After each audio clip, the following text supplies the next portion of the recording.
Gracias por su cálida acogida. Gracias, Antonio, por tu presentación. Gracias, José Antonio.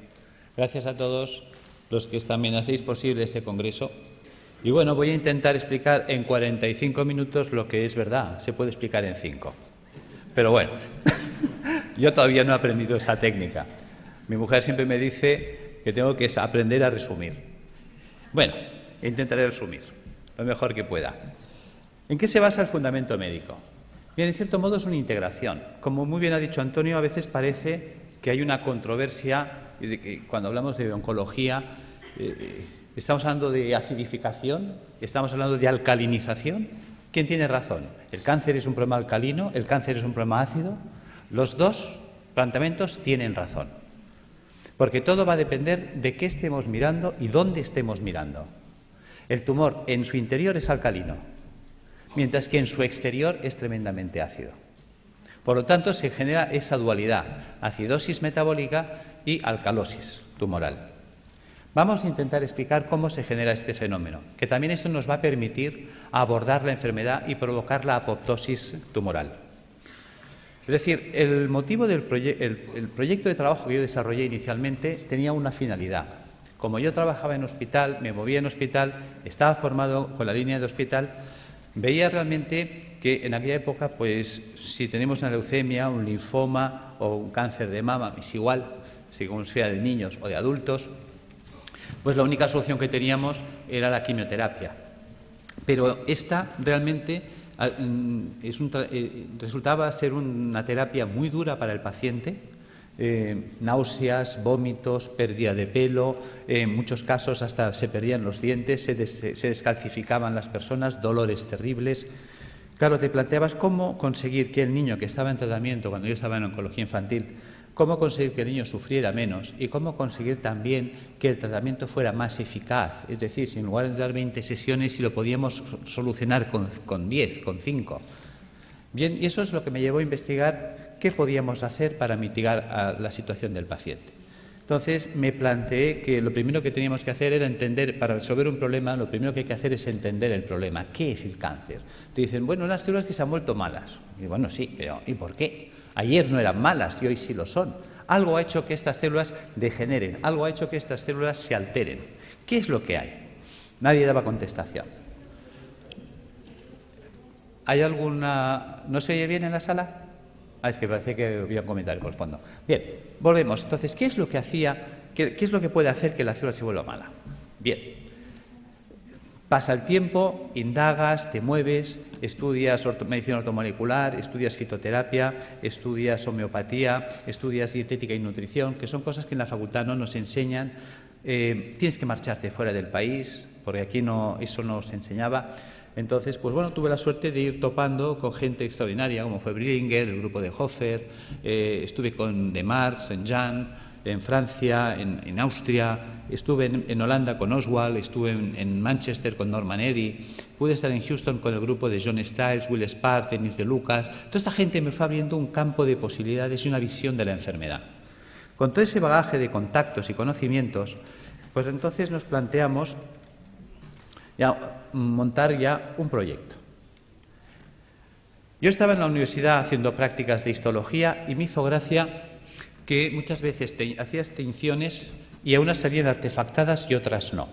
¿Qué es un artefacto? Un artefacto es cuando al hacer una tinción, y si esto es una célula, aparecen manchas alrededor de ellas. Te decían que lo habías teñido mal.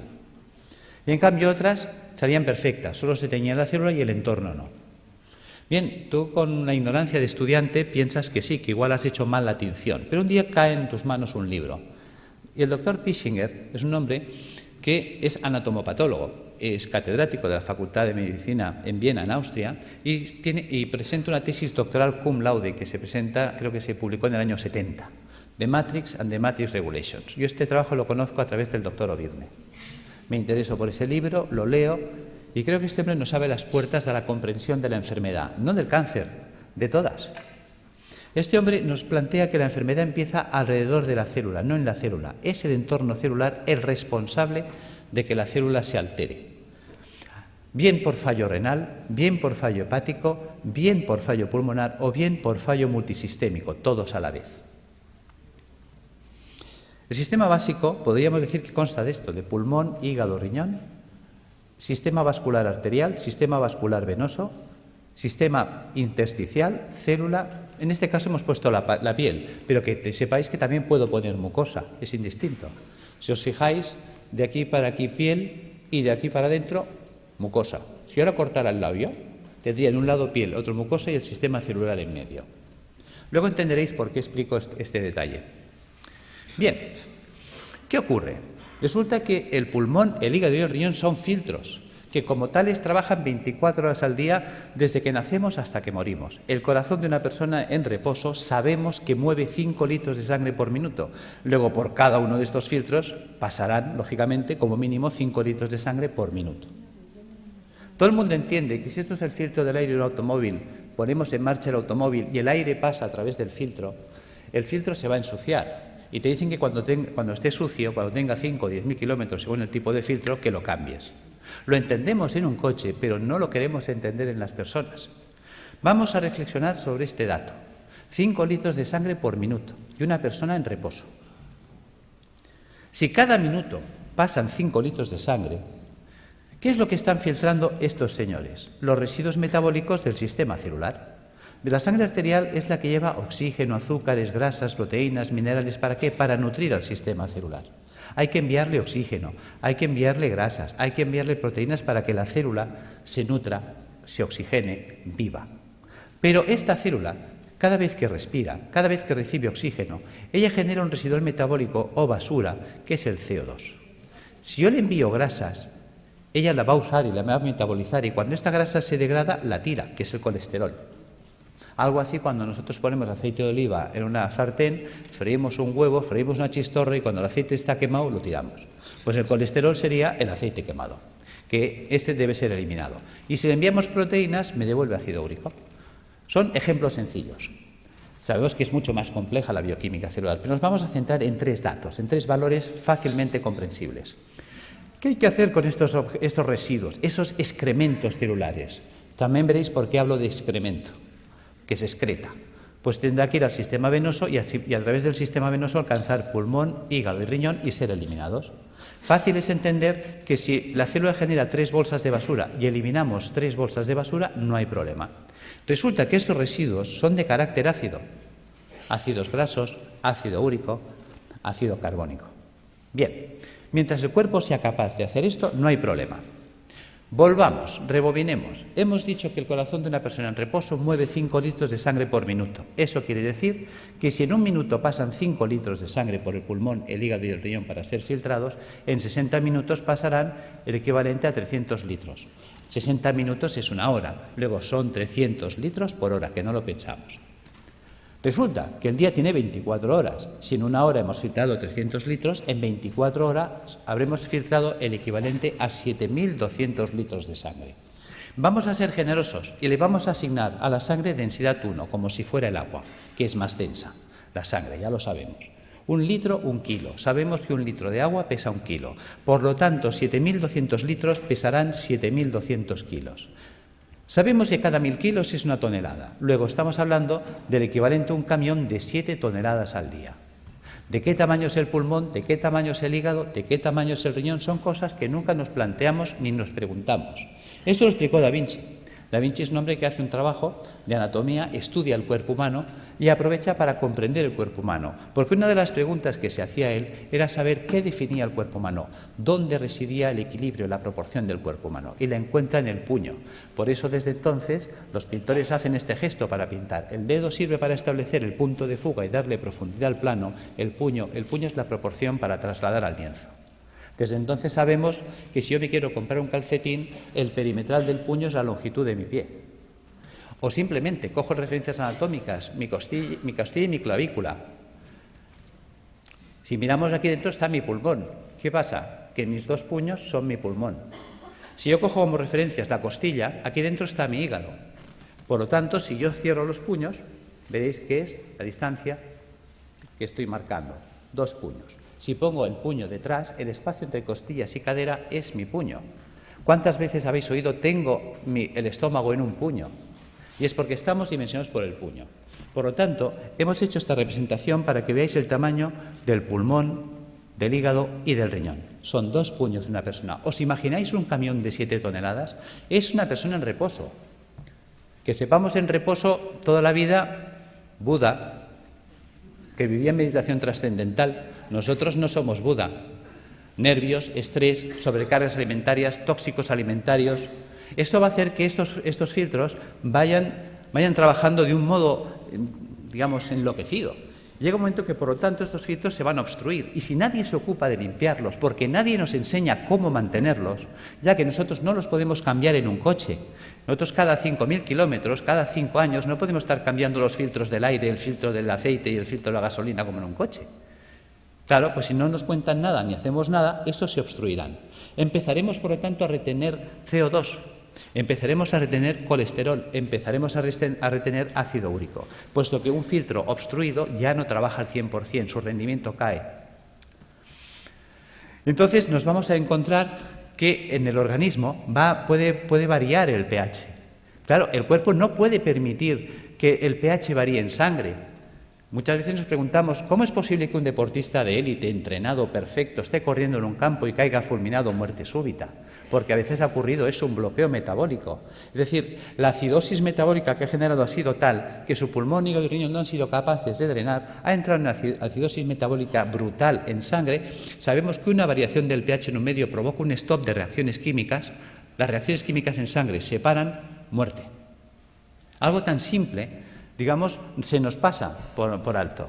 Estamos encontrándonos que entonces el cuerpo muchas veces lo que hace para evitar este fenómeno, evitar que haya un stop de reacciones químicas en sangre, empieza a hacer un acúmulo, va a retener estos radicales ácidos libres en el espacio intersticial. Por lo tanto, se irá empantanando el sistema.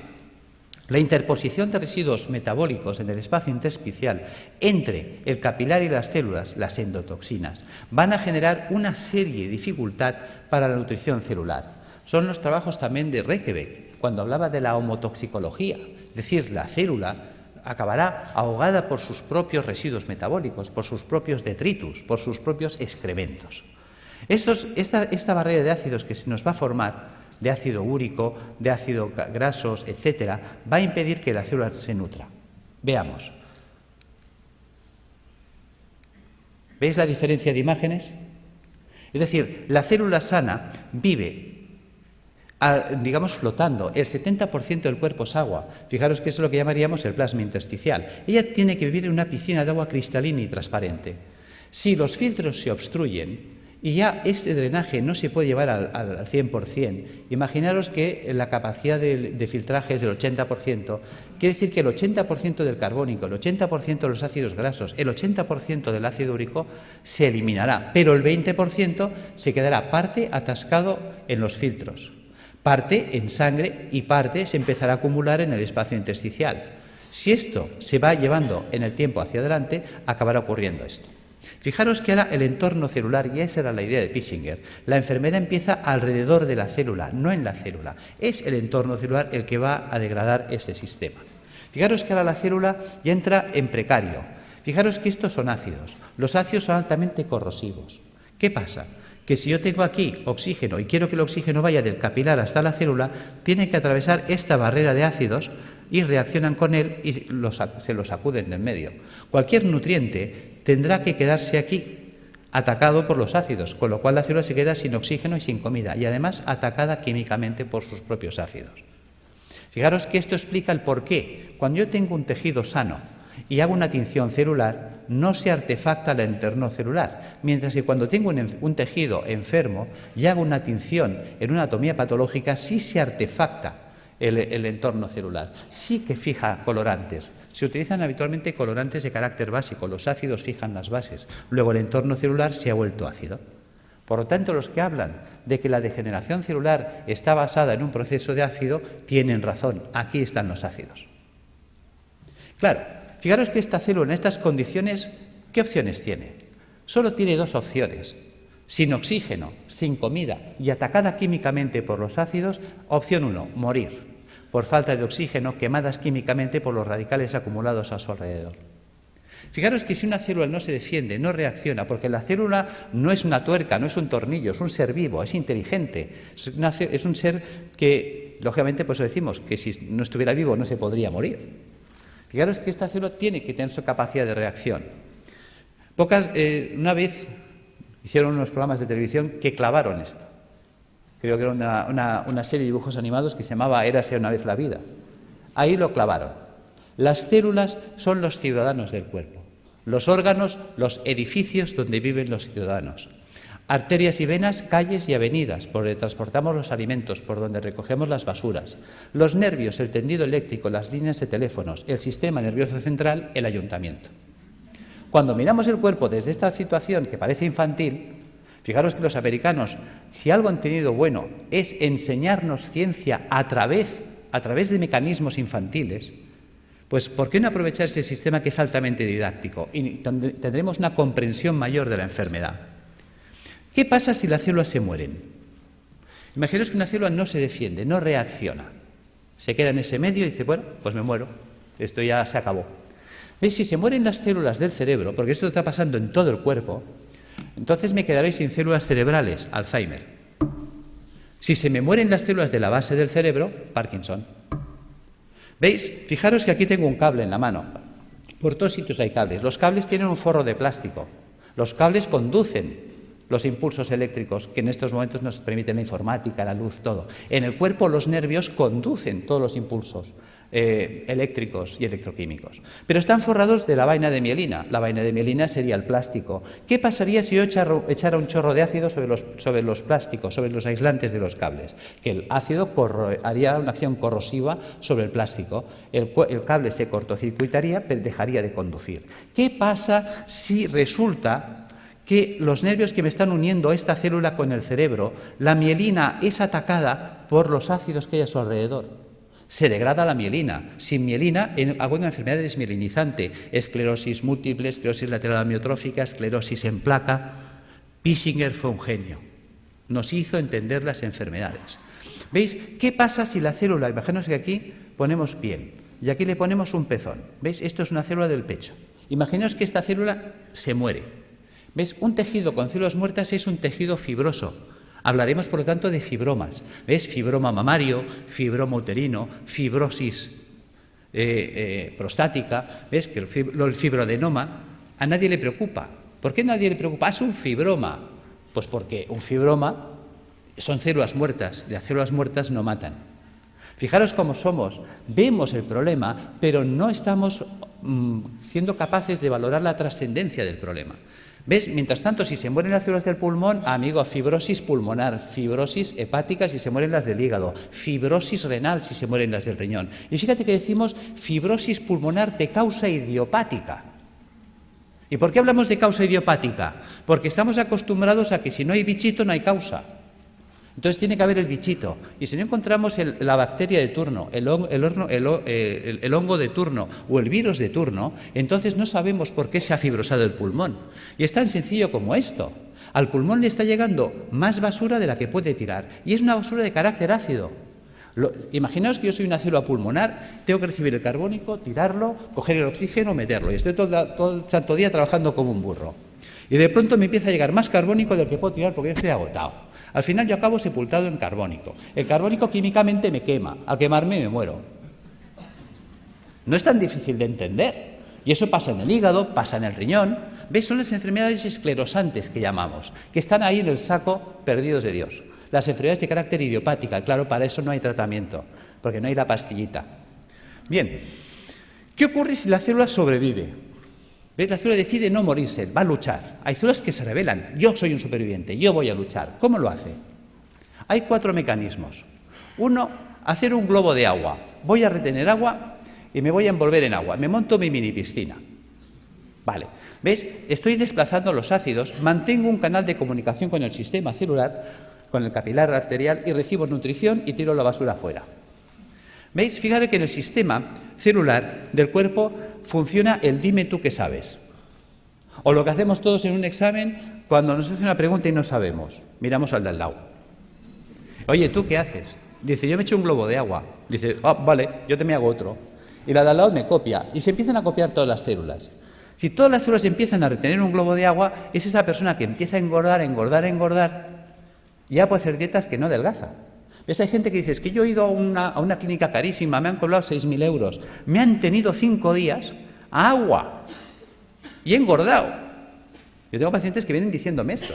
Yo, claro, porque tu cuerpo se está defendiendo de la acidosis metabólica reteniendo el agua. Y el agua, aunque sea calorías cero, el agua pesa. Y si esa persona retiene el agua, se la queda, aumenta de peso. ¿Veis? Este es el tema. Opción 2, tamponar. ¿Qué es tamponar?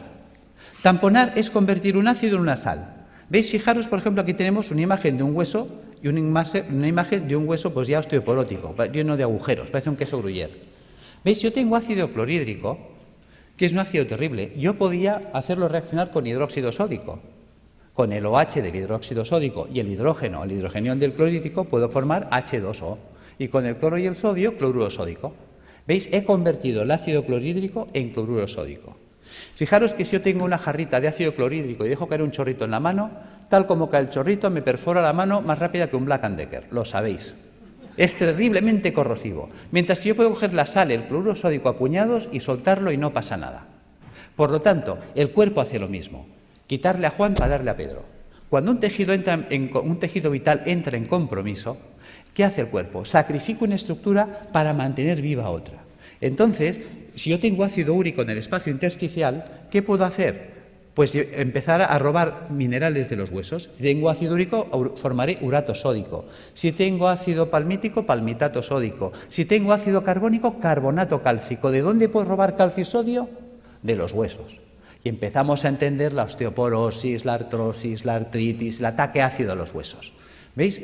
Y aparecen entonces calcificaciones en los tejidos blandos. Uy, tienes calcificaciones en la mama, tienes calcificaciones en el pulmón. Fíjate que el cuerpo nos está avisando. Te está diciendo que el siguiente paso, ¿cuál va a ser? ¿Ves? Nos queda un paso que es el drenaje. Fijaros, volvamos atrás, que yo por la piel puedo eliminar carbónico. Yo por la piel puedo eliminar grasas, tengo el cutis graso, lo habéis visto 1000 veces. Yo por la piel saco amoníaco, urea. Veréis que hay gente que mancha las camisas, los sobacos de cercos amarillos, urea. ¿Veis? Si yo saco un sudor excesivamente ácido por la piel, la célula, ya que antes de morir, ¿qué hace? Empieza a echarlo todo por la piel. Si saco un sudor muy ácido por la piel, se me quemará la piel. Ataque químico, dermatitis, psoriasis, eczemas. Por eso dicen que la psoriasis no se cura, porque la quiero curar con una pomadita desde fuera, cuando el problema está dentro. ¿Veis? Vamos entendiendo las enfermedades. Realmente nos abrió los ojos. Si yo entiendo la enfermedad, yo puedo resolver la enfermedad. Si yo entiendo el problema, yo puedo resolver el problema. Lo que no podréis nunca resolver un problema que no entiendo o no quiero entender. Esta es, diríamos, la situación en la que nos encontramos. ¿Veis? Podemos hacer el drenaje hacia las mucosas, que decíamos antes. Si en lugar de drenar hacia la piel, dreno hacia las mucosas, pues entonces tendríamos un problema a nivel de mucosas, llagas de boca, llagas de esófago, llagas de estómago, colitis ulcerosa. Claro, la gente dice, oye, ¿qué es lo que y por qué hay gente que drena por la boca y otros drenan por el colon y otros drenan por el estómago u otros drenan por la piel? Porque el cuerpo, hemos dicho, que es como una ciudad donde el sistema nervioso central es el ayuntamiento. Ejemplo. ¿Veis? Creo que hubo una época en la que Madrid tenía un conflicto de basuras. Y entonces se reúne el Cabildo y decide montar pues un vertedero de las basuras de Madrid, creo que fue en San Sebastián de los Reyes. Pregunta, ¿qué ciudad se contaminó? Respuesta, San Sebastián de los Reyes. Claro, llega un momento que la gente de San Sebastián de los Reyes está hasta aquí de la basura de Madrid. Y dicen, oye, a ver, ¿qué hacemos? Bueno, el Cabildo de Madrid se da cuenta de que es verdad, se reúne y dice, bueno, ahora vamos a tirar la basura hacia Madrid, a Toledo. ¿Quién se va a contaminar ahora? ¿Veis? El cuerpo hace lo mismo. El sistema nervioso da órdenes y las células ejecutan las órdenes. Dicen, tira la basura por la boca. Pues el tío por la boca, pues llagas de boca. Oye, tíralas por el recto. Pues el tío ahí, colitis ulcerosa. Oye, tíralas por la piel. Pues mira, psoriasis. No las tires. Coge todo el calcio y todo el sodio que quieras del hueso. Pues mira, artrosis, osteoporosis. ¿Ves? Según la orden que da, la célula actúa. ¿Veis? Fijaros que eso es importante entenderlo, aunque sea en clave de cómics. Opción 4, mutar. ¿Qué es mutar? Lo que hoy nos acontece, el cáncer. ¿En qué consiste la mutación? ¿Veis? Célula sana que muta a célula tumoral.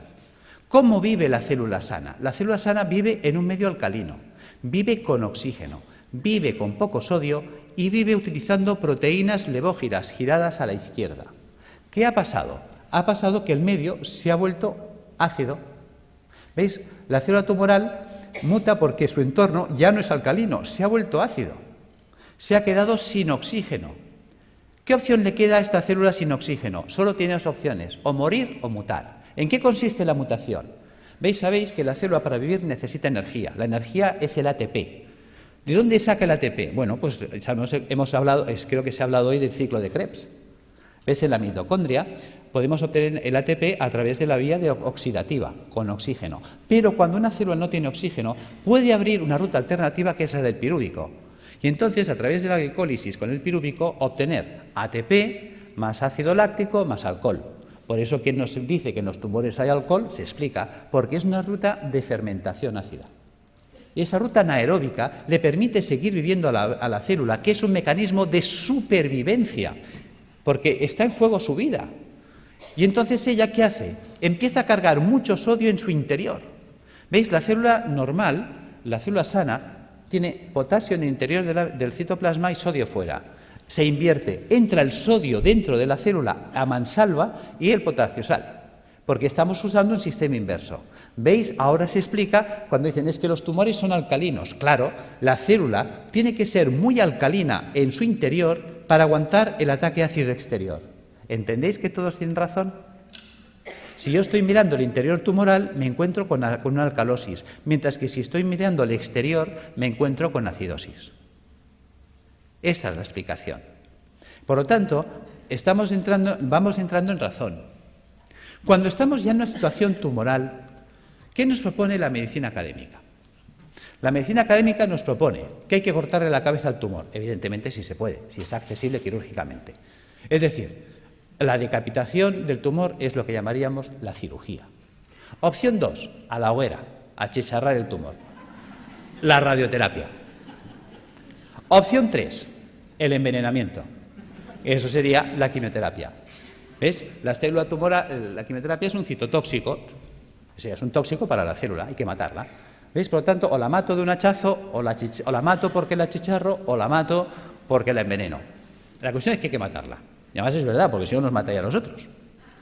Bien, por lo tanto, si observamos, esas 6 opciones que nos da, nos hace entender que estamos anclados, por decirlo así, en el siglo XII, por no decir el siglo I. Decapitación, hoguera, envenenamiento. Queda en clave de humor, pero es real. O sea, cuando hay un tumor, no hay más. O le corto la cabeza, o la achicharro, o la enveneno. Vale. Pero si pensamos como en el siglo XII, aunque la escena que os he puesto pertenece, creo que es al siglo I, nos encontramos que si pensamos como en esa época, nos queda una cuarta vía que la estamos olvidando. ¿Qué podían hacer con un enemigo difícil de batir? El asedio. ¿Os acordáis? Numancia. Le quitamos el agua, le quitamos la comida, y sin agua, sin comida, esperar, que se muere solito. Bien, eso sería la apoptosis. ¿Cómo acorralar el tumor? Pues alcalinizando al paciente, puesto que el paciente ya que está muy ácido y el ácido me está desencadenando el problema, vamos a alcalinizarlo. Resulta que sabemos que la célula tumoral para poder vivir necesita mucho sodio. Resulta que al paciente hipertenso le decimos come sin sal, al paciente cardiópata le decimos come sin sal, al paciente que está mal del riñón, al nefrópata le decimos come sin sal. Pues digamos al oncológico que coma sin sal, puesto que la célula tumoral necesita mucha sal para ser muy alcalina en su interior. Si le quito la sal, lo hago polvo. Luego, utilizar enzimas proteolíticos de acción selectiva. ¿Qué es un enzima proteolítico de acción selectiva? Una enzima que destruye proteínas, pero no todas. ¿Cuáles? Las dextro. Resulta que la célula tumoral, para vivir, ha tenido que desarrollar un tipo de proteína que es la dextro. Fijaros que en el cuerpo todos los aminoácidos son L-metionina, L-cisteína, L-arginina. ¿Por qué? Porque nuestras proteínas son levo, pero las proteínas levógiras son estables en un medio alcalino, en un medio ácido no son estables. Luego necesito una proteína estable en un medio ácido, la dextrógira. Vale, pero si yo pongo a circular enzimas proteolíticos de acción selectiva que destruyan a esa proteína, ¿ves? Ya le he quitado el sodio, le he quitado la comida, le quito los ácidos. Y luego resulta que la célula tumoral, al volverse anaeróbica, se vuelve vulnerable al oxígeno. El oxígeno es tóxico para las células anaeróbicas, las mata. De hecho, yo he estado en Alemania aprendiendo técnicas de ozonoterapia porque el ozono es tóxico para la célula anaeróbica. Vale. También podemos utilizar peroxidasas, enzimas que ayuden a liberar mucho oxígeno en los tejidos. ¿Cómo conseguir esto? ¿Cómo vamos a alcalinizar al paciente? Recuperando la función del hígado y del riñón y del pulmón, eliminando las toxinas acumuladas en el espacio intersticial. ¿Cómo lo vamos a hacer? Pues con dieta alcalinizante, con hidroterapia, con tratamiento natural y con tratamiento físico. ¿Veis? Si yo utilizo quimioterapia solo, ¿cuántos pilares tengo? 1. Mientras que si uso dieta, baños, tratamiento natural y tratamiento físico, ¿cuántos pilares tengo? 4. Es más estable. Esa es la idea. Que entendamos qué es la dieta, que nunca se nos habla de ella, qué es la hidroterapia, la gran olvidada. Hasta se me ha llegado a decir que esto no es científico. Y me lo han dicho médicos, esto de los balnearios, esto no es científico. Y resulta que existe en la Universidad Complutense una cátedra de hidroterapia médica, de hidrología médica. O sea, ni siquiera sabemos lo que tenemos en nuestras propias universidades. Y es de las mejores cátedras que hay en Europa. Cuando te mueves fuera, te hablan, oh, la doctora Bacaicoa. ¿Y tú quién es la doctora Bacaicoa? Hasta tienes que empezar a buscar y pues dices, ¡san Dios, tengo que conocer a esta mujer! Cuando me cae el libro... Y también, digamos, es un libro que he escrito, ahora no recuerdo el otro autor, que también es un profesor emérito, dices, por Dios, empiezas a tirar del libro y dices, ¿y por qué me han ocultado que existe esto a mí? Bien, seguimos. ¿Qué es esto de las plantas y qué es esto del tratamiento físico? Vamos a entrar ahí. ¿Por qué dieta? Muy importante. La dieta cárnica es acidificante de la orina. Si yo me como carne, mañana estoy haciendo pis de carácter ácido. Mientras que si yo como vegetariano, mañana estoy haciendo pis de carácter alcalino. ¿Qué quiere decir esto?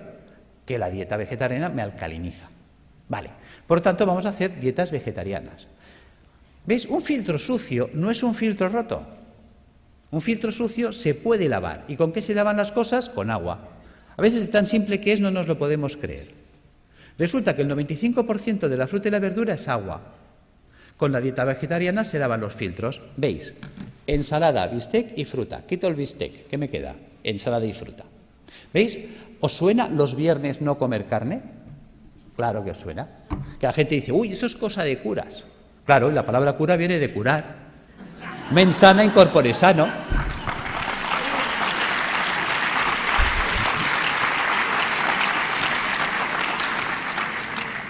Claro, ¿qué ocurre? Que cuando las cosas, gracias, pero bueno, es para romper un poco el ritmo porque estaréis cansados y dormidos.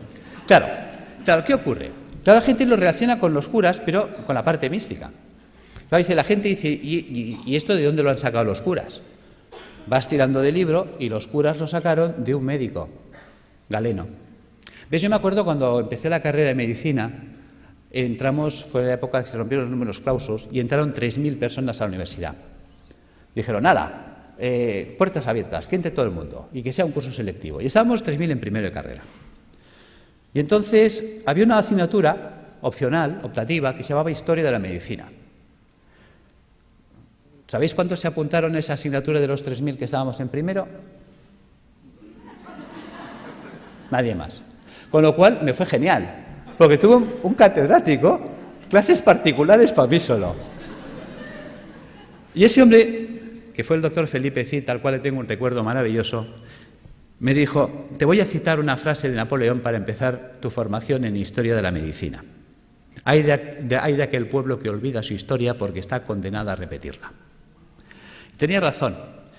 Y luego me citó otra frase de Oppenheimer. Decía, solo tiene futuro aquel que investiga en el pasado, porque investigando en el pasado se puede redescubrir el futuro. Tiene miga. No dijo descubrir. Dijo redescubrir. ¿Veis? Nuestros abuelos nos decían, está todo inventado. Y era verdad. ¿Por qué me remito a Galeno? Galeno fue aquel médico que dijo, vale más prevenir que curar. ¿Cómo llega a esa conclusión Galeno? Porque Galeno fue el médico de los 3 nos. ¿Ves? En la época de Galeno te inscribías en la facultad, por decirlo así, el 15 de septiembre y el 30 de septiembre ya eras médico. Ya está. Y como la ignorancia es atrevida, ¡hala, todos a ejercer! Claro, también hay que saber que en aquella época, con que supieras si el paciente hacía de vientre negro, ¡qué malo! Si hacía rojo, mira, a lo mejor puede ser un hemorroide, ¿no? Si vomitaba verde, tranquilo. Como vomitara rojo, aburem, ¿no? Y si se vomitaba negro, dalo por muerto. Ya está, ya eres médico. O sea, porque claro, no había nada. ¿Cuáles son los 3 grandes nos de Galeno? Él sale, se sienta, como hombre sabio que fue, y por eso nos acordamos de él, y dice, primer no sé medicina. Con lo que me han enseñado no sé nada. Segundo no tengo medicamentos, no existían, los inventó él. Tercer si no sé medicina y no tengo medicamentos, no puedo curar. Obvio. Claro, ¿qué hace Galeno? A Galeno le enseñan la medicina hipocrática. Hipócrates había dicho otra cosa. Hipócrates dijo que tus alimentos sean tus medicamentos, que tus medicamentos sean tus alimentos. Y se queda tan pancho. ¿Por qué dice esto? Porque él observa cosas curiosas. En aquella época la gente vivía muy asilvestrada, todos vivíamos en el campo, muy silvestres, y encima vivíamos con vacas y ovejas y sinceramente el ser humano tiende a copiar y a hacer lo que hacen los demás animales. ¿Ves? Que además es curioso, tiene relación con la historia de la medicina y la historia del medicamento. ¿Veis? Fíjate que un vaquero, o sea, un señor que cuidaba vacas en Escocia, creo que fue, le contó a un veterinario que había observado, que le llamaba la atención desde pequeño, que cada vez que una vaca le salía un tumor o un bulto en la mama, en las ubres, pues que dejaba de comer pasto normal y se iba a buscar una planta que nunca la comía, que nadie la quería. O sea, tú se la ofrecías y te la escupía. Pero cuando tenía un tumor o un bulto en las ubres, iba como loca a buscarla. ¿Y qué iba a buscar esa vaca? Vinca, la vinca per vinca. Resulta que el veterinario no deja en saco roto el comentario del pastor, sino que coge esa planta y se la lleva a la universidad y la analizan. Y se dan cuenta que es verdad, que en la vinca existe un principio activo antitumoral. De ahí salió la vincristina. ¿Os suena? ¿Veis? La historia del medicamento viene de las plantas. Pues lo mismo hizo Galeno. Galeno se da cuenta de que Hipócrates hablaba de que los pacientes que se ponían amarillos, es decir, el hígado, empezaban a comer como locos alcachofas, se veían alcachofas. Entonces, muchos mejoraban si comían muchas alcachofas. ¿Cuál era el problema? Que había que comer 60 alcachofas al día. Se establece un concepto de dosis. Claro, a ver quién es el guapo que desayuna, come, merienda y cena 60 alcachofas al día y durante un año. O sea, cuando le recomendabas a un paciente que hiciera eso, o que si estaba mal de riñón se comiera 60 cebollas, pues cogían el cesto, se iban a ver a Hipócrates y decían, mira, tío, que lo dejo, que me da igual, que yo me muero. Segundo problema que había, pues si se acababa la temporada de alcachofas, ¿qué hacemos? Pues a Galeno se le enciende la bombilla. Galeno se da cuenta que la planta seca conserva lo que él llamaba el espíritu curativo de la planta, que es lo que conocemos como principio activo, y que la planta seca quedaba reducida al 5%, que esa planta seca se podía hacer polvo, se podía poner en un cilindro y con un pistón se podía machacar. Y la podía comprimir, acaba de inventar el comprimido. Y en un comprimidor le atizaba 10 alcachofas, con lo cual si te daba 2 comprimidos, desayuno, comida y cena, eso funcionaba. ¿Ves? Y en montar los extractos, empieza a montar la galénica, el arte de hacer medicamentos. Entonces él se da cuenta que hay plantas que limpian el pulmón, plantas que limpian el hígado, plantas que limpian el riñón. Entonces llega una dieta eminentemente hídrica, la cura de aguas, que os suena, y le ponemos plantas que limpian el riñón, plantas que limpian el hígado, ¿ves? Por ejemplo, una cola de caballo, un té verde, una arenaria, o pongo una alcachofera, un diente de león, un boldo, o pongo una planta que me limpia el pulmón, el tomillo, el gordolobo, el llantén. ¿Veis? Hagámoslo simple, va, voy a coger té verde, alcachofera y tomillo. ¿Veis? Ya tengo la fórmula de las plantas que me van a limpiar los filtros. Si le paso agua y jabón, se limpiará más rápido. Claro, si encima le cojo los trabajos de Demetrier con los oligoelementos, me meto en los trabajos de eminentes investigadores en el mundo de la ortomolecular, vitaminas, enzimas, las acciones que tienen, vamos a mejorar la actividad y la funcionalidad de estos órganos, con lo cual el drenaje de los ácidos se va a activar. Me voy a remitir también a Galeno. Galeno se da cuenta de la importancia de los baños termales. Fijaros que en aquella época habían las termas romanas. ¿Ves? Galeno establece un sistema de dieta a la gente que venía a su consulta. ¿Veis? En las casas romanas, en los domus, había el vomitorio. La gente se levantaba, comía y se iba a vomitar para seguir comiendo, hasta que reventaban. Y cuando llegaban a Galeno, él en sus textos lo decía. El paciente me llega gordo, seboso, sudoroso, con un sudor repelente, un fétor vomitivo y unas deposiciones putrefactas. Decía, está podrido por dentro. Y además decía, huele a cloaca obstruida. Que los romanos tenían alcantarillas, o sea, ya sabía lo que se decía él. Fijaros, por lo tanto, decía, hay que desatascar la cloaca, es decir, todo el tubo digestivo. Entonces, él, por un lado, se da cuenta de la función del agua. ¿Cómo funciona el agua? El agua termal nos vamos entendiendo ya por qué funciona. ¿Veis? Las aguas termales son aguas calientes. Por lo tanto, si yo me sumerjo en agua caliente, ¿qué pasará con los poros de mi cuerpo? Se van a dilatar. Sabemos que el agua de los balnearios son aguas minerales. ¿Qué minerales tienen? Cloruro sódico, cloruro magnésico, cloruro potásico y así. A una concentración salina no menor de 20 gramos de sal por litro de agua. Resulta que el agua de nuestro cuerpo tiene 9,4 gramos de sal por litro de agua. Claro, se va a generar un gradiente de ósmosis. Los líquidos van de donde hay menos a donde hay más. Cuando yo me sumerjo en una bañera con agua caliente y salada, ¿veis? Fijaros que aquí en medio todos tenemos una vena gorda, que podríamos llamar que es la alcantarilla, donde van todos los residuos celulares. Pero si yo abro los poros y con la sal tiro para afuera, estoy sacando de mi cuerpo ácido carbónico, ácidos grasos, ácido úrico. O sea, realmente el baño termal es una diálisis percutánea, es un riñón, es un pulmón, es un hígado artificial de alto rendimiento y de bajo coste. Con el tiempo, lo que era del pueblo, porque fijaros que era la época de la res pública, la cosa pública, la época romana en la que vivía Galeno, por lo tanto eran los baños públicos, las termas romanas, con el tiempo los baños pasaron a la aristocracia. Vale. Pero como todo se recicla, con el tiempo el baño que estuvo en la aristocracia volvió al pueblo. Y volvió simplemente por un tema de avaricia. Fijaros que un balneario pues vale, por ejemplo, uno baratito, hoy en día vale 120 euros al día. Quiere decir que un tratamiento de 30 días nos costaría 3.600 euros y estabilizar a un paciente oncológico 10 meses, 36.000 euros. ¿Quién se puede pagar esto? Un rico. ¿Pero qué es un rico? Pensemos. Y no me digáis que es un tío con pasta porque es falso. Sabiduría popular. El padre obrero, el hijo caballero, el nieto pordiosero. Es decir, hay el que hace el dinero, hay el que se lo ventila y la familia venida menos. ¿Veis? Un rico no es eso, no es un señor con pasta. Un rico es un señor que siempre está pensando cómo tener las cosas sin pagar, que por eso es rico. Porque gana y no gasta. ¿Ves? El rico iba al balneario y dice, a ver, ¿qué tiene el balneario que cura tanto? Dice que las aguas son termales. Dice, Pepe, pon un termo en mi casa. ¿Ves? Si yo caliento lo hago en un termo, el agua que sale del termo es termal. ¿Qué más necesito? Dice, es que esto, una bañera. Pues Pepe, pon una bañera. ¿Qué más pasa? Oh, es que el agua son minerales. Jacinto, tú que eres químico. A ver, ¿qué tiene el agua que cura tanto? Jacinto que analiza y dice, oh, es que el agua tiene minerales. ¿Cuáles? Cloruro sódico, cloruro magnésico, cloruro potásico. Joder, esto es sal de cocina, ¿no? Sí, pues échale sal al baño. ¿Cuántas veces habéis oído sales de baño? Pero ¿cuántas veces os habéis preguntado por qué hay que echarle sal al baño? ¿Cuánta sal tengo? Uy, perdón. ¿Cuánta sal tengo que echar al baño? ¿Para qué tengo que echar al baño? ¿Ves? Nunca nos preguntamos. Somos poco curiosos.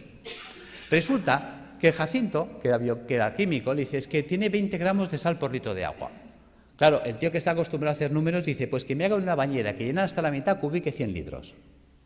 Las bañeras estándar de casa, llenadas hasta la mitad, cubican 100 litros de agua. Dice, ¿y eso? ¿Y por qué hasta la mitad? Hombre, hasta la mitad porque por el principio de Arquímedes, cuando yo me meto en la bañera, el nivel del agua sube. Luego dejo un espacio o a fregar. Bien. ¿Por qué 100 litros?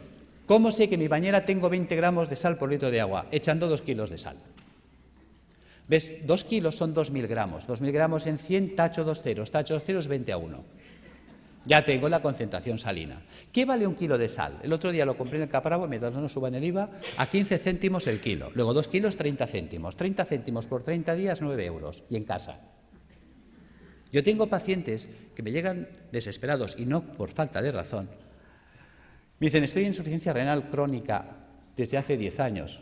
Ya he entrado en lista de trasplante, no aparece el trasplante y vienen hechos una pena, pobrecitos. La diálisis ya no da de sí y como no aparezca un riñón en 6 meses, yo no salgo adelante.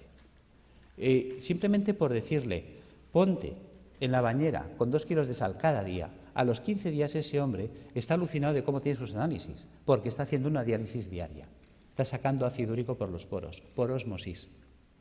Ósmosis percutánea. No pensamos el poder de la bañera. Ahora la gente está quitando las bañeras y abriendo los balnearios.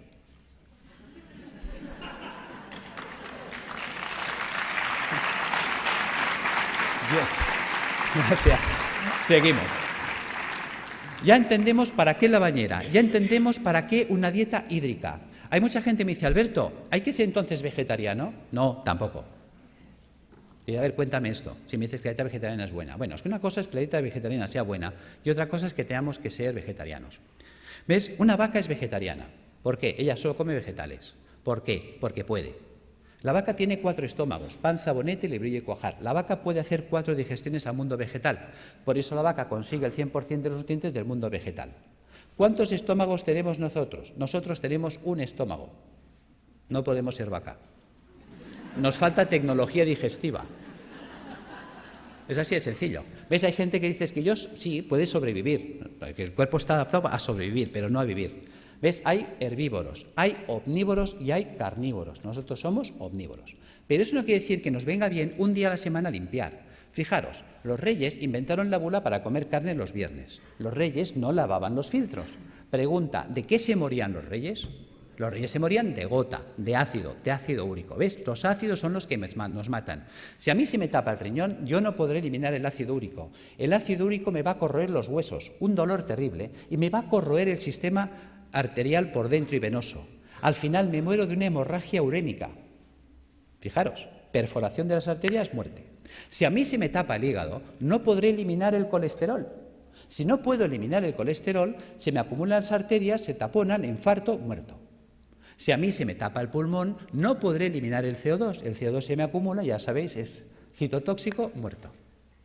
Los ácidos nos matan. Tan sencillo como esto.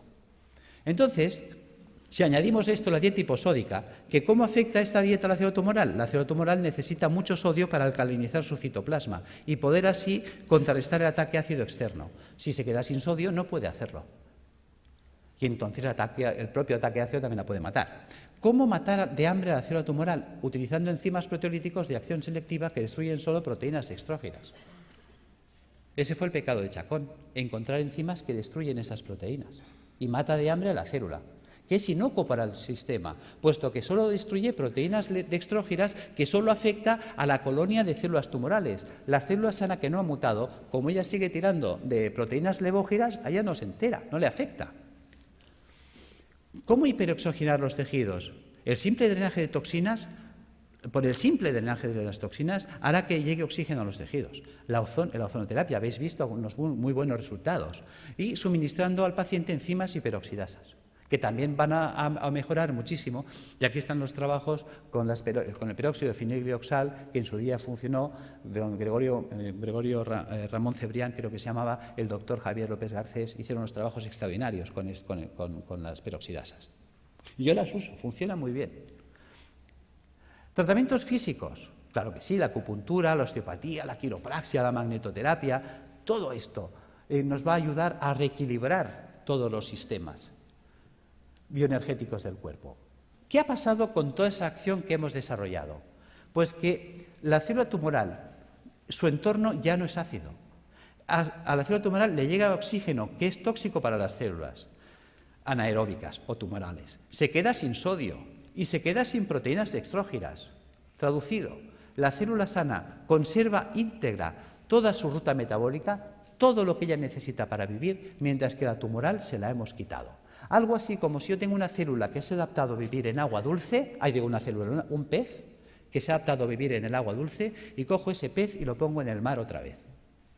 Ese pez de río en el mar se va a morir, aunque esté en agua, porque el agua es distinta. No es su ecosistema. Nos estamos cargando directamente el ecosistema de la célula tumoral, y eso nos conduce a la apoptosis. Sin sodio, sin proteínas extrógenas, sin ácidos y con oxígeno en el medio, la célula tumoral no puede vivir. Fijaros que yo puedo alcalinizar con bicarbonato sódico, claro que sí. Que podemos estar debatiendo si es un hongo el que desencadena el sistema o es un sistema que se ha acidificado y ha generado las condiciones para que esto suceda. Yo me inclino por lo segundo. ¿Veis? Fijaros, vamos a pasar estas dos imágenes. Que las imágenes hablan por sí solas. ¿Veis? La célula normal tiene que vivir en una piscina de agua cristalina y transparente. Mientras que si nosotros no hemos cuidado, porque nadie nos ha hecho entender la importancia de comer un día a la semana vegetariano, de bañarnos un día a la semana en agua con sal, de tomar plantas depurativas que nos ayuden a tener limpios los filtros, mira qué fácil es. ¿Ves? Si nosotros desde pequeñitos acostumbramos a nuestros hijos a bañarse en la bañera con 2 kilos de sal, a comer vegetariano un día a la semana y a tomar una infusión de alcachofa, tomillo y té verde, esto estaría funcionando limpio toda la vida. Y entonces estaríamos siempre en estas condiciones. ¿Veis? Fijaros, si yo no limpio esto, ¿qué pasa? Que ahora esta célula que tendría que estar viviendo en una piscina de agua cristalina y transparente, ahora tiene que vivir en una piscina de aguas fecales, sus propios excrementos, porque a lo que hemos comentado antes, ¿veis? A esto, al ácido carbónico, al ácido graso y al ácido úrico le podemos llamar el excremento celular. ¿Por qué le llamamos excremento celular? Vamos a ver. Si nosotros comemos, ¿qué hacemos? Caca. Y si nosotros bebemos, ¿qué hacemos? Pis. Pues si la célula come, hace caca, y si la célula bebe, hace pis. Esto es el pis y la caca celular. Si nadie se la recoge, la pobre célula tiene que vivir flotando en aguas fecales. Y mientras el agua no llega aquí, todos tranquilos, y diciendo, y no hagan olas, pero como la cosa empieza a subir, lo entendéis. ¿Veis? Posibilidades de que esta célula se infecte en una piscina de aguas fecales. Es como si tú tienes un hijo y tienes 2 piscinas, una de agua limpia, cristalina, transparente y tratada y una fosa séptica llena de aguas fecales. Y le dices al niño, ¡hala niño, haz aquí 4 piscinas en la fosa séptica! Se te muere el niño. Lo entendemos en ese ejemplo y no lo queremos entender aquí. Es algo tan gráfico como lo explicó Pischinger, es algo tan genial que dices, Dios mío, y tan simple de poder llevar al paciente a estas condiciones, que las cosas van a ir mucho mejor. Fijaros que todo vale incluso. Ya sé que José Antonio hasta mi edad puede tirar el zapato, porque claro, cuando empezó mi trabajo, ¿cuál era el problema? Mi problema era que yo... Uy, perdón, ¿qué he hecho? Perdón. Vamos ya al fondo. ¿Cuál era el problema? Yo estaba trabajando con quimioterapia cuando empezó mi proyecto de trabajo. Y claro, no entendía cómo era posible que la quimio no funcionara si in vitro funcionaba. Y un día, cuando leo este trabajo, se me enciende la bombilla. Vamos a ver, supongamos que me viene un abogado ahora y me dice, Alberto, acabas de heredar una finca de la tía Carmeta en Tarragona. Pues vale, pues muy bien. Hombre, qué alegría, qué pena por la tía Carmeta, claro, pero también qué alegría por la finca. Son 600 hectáreas. Y dijo, Dios, te vas ahí y dices, pero yo soy médico. Ahora, me cojo un ingeniero agrónomo y me lo llevo para allá. Dice, a ver, tú ingeniero, ¿esto sirve para algo? Dice, hombre, está abandonada, está ruinosa esta finca, lleva 30 años que nadie la ha tocado, está silvestrada. ¿Pero vale o no vale? Dice, pues, aquí cebada la que quieras. Dice, bueno, pues ponla en marcha. ¿Veis? Y ahora veo al ingeniero que coge el trigo o la cebada y empieza a echar la cebada entre los zarzales y los matorrales. ¿Tú qué dices? Dice, vaya ingeniero. Resulta que los médicos hacemos esto. Cuando tengo al paciente en situación tumoral, le atizo el suero en sangre y quiero que la molécula llegue a la célula. Se quema por el camino, no llega. Los ácidos la destruyen. Entonces tengo mucha toxicidad y poca efectividad.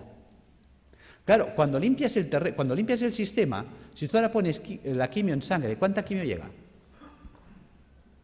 Toda. Manda huevos, que decía Trillos. Claro, con este sistema, ¿qué pasa? ¿Ves? La célula sana está harta, ha comido, está bien alimentada, ella no tiene hambre. Resulta que la que tiene hambre es la tumoral. Luego es mucho más sensible y por eso veíamos que hay pacientes que necesitan 20 o 30 sesiones, en 3 o en 4 entran en remisión completa. Ahí está la gracia. Es decir, que tampoco obliga a renunciar a nadie, porque el miedo es muy fuerte. Y si dejo el hospital, ¿qué me pasa? Que no te pasa nada, tío. O sea, que conseguimos que los pacientes tolerasen mejor. Pero es que estamos viendo cosas sorprendentes.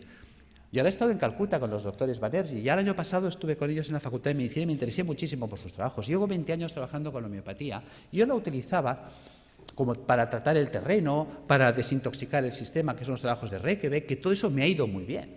Pero cuando he puesto en marcha los protocolos de Banerjee, sorpresa. Una sorpresa preciosa ha sido un caso clínico, y con eso cierro, de una chica joven de 31 años que viene a mi consulta el mes de mayo, en muy malas condiciones. Esta chica, pues le detectaron un tumor cerebral estando embarazada de 34 semanas. Entonces se le ponen anticonvulsivantes, antiedematosos, se le hace cesárea, se salva la criatura, se le opera, se le quita el tumor cerebral en la medida que se puede, ya sabéis que siempre se hace lo que se puede, no la limpieza total nunca es posible. Se revisa y le encuentran en la revisión general que tiene metástasis en ambos pulmones, metástasis hepáticas, las cadenas ganglionares torácicas invadidas, todo el sistema linfático abdominal invadido, metástasis óseas, metástasis musculares. En esta situación deciden, con buen criterio para mí, no abordar quimioterapia ni nada porque es que la situación está tan avanzada, es un grado 4 tan avanzado que la calidad de vida que va a tener la paciente y las posibilidades de sobrevivir más de 2, 3, 4 meses lo van a ver difícil. Entonces deciden tratamiento paliativo y nada más. En estas condiciones llega la consulta y pones en marcha todos estos dispositivos. Y además asocias los protocolos de Banerjee, le pones rutagravelons y más calcárea fosfórica para atender el campo cerebral, el calicarbonicum para atender el pulmón, el hidrastis canadiensis para atender la carcinomatosis difusa, el zinfitum y el hipericum para las metástasis óseas. Sorpresa. Resulta que al mes viene muy mejorada la mujer. En el mes de julio se le pide pruebas y se las hacen el 13 de julio. Y en el 13 de julio le observan, después de 2 meses y medio de tratamiento, que las metástasis pulmonares habían desaparecido, las metástasis hepáticas desaparecidas, las lesiones ganglionares en remisión completa, la lesión tumoral ni rastro cerebral desaparecida y las lesiones metastásicas de huesos y de músculos reducidas en un 50%. Esta mujer la volvemos a ver en septiembre, el estado general actual es increíble. Realmente está evolucionando muy bien. Ha sido catalogada de remisión espontánea. Y decimos...